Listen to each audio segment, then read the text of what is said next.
او بھائی حالات ٹھیک کرنے کے لیے سب سے پہلا نسخہ یہ ہے، نبی پاک صلی اللہ تعالیٰ علیہ وسلم فرماتے ہیں اللہ تعالیٰ بندے کے ساتھ اسی طرح کا ہی معاملہ کرتا ہے جس طرح کا بندہ گمان کرتا ہے۔ اس لیے جب سوچوں میں مایوسیاں ہوتی ہیں نا تو پھر ڈرنا چاہیے کہ میری سوچ ہی مایوسی کی ہے۔ درویش کے پاس ایک شخص نے جا کے کہا تھا میرا خیرات کرنے کو بڑا دل کرتا ہے پر میرے پاس وسعت نہیں ہے، تو فقیر کہنے لگے تو خرچ کرنے کا ارادہ تو کر، رب طاقت بھی عطا کرے گا۔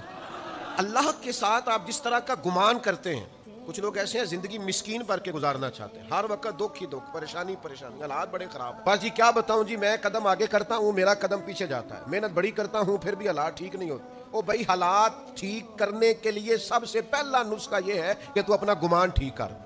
تو اپنا ارادہ ٹھیک کر، وہ تو بڑا ہی کریم ہے،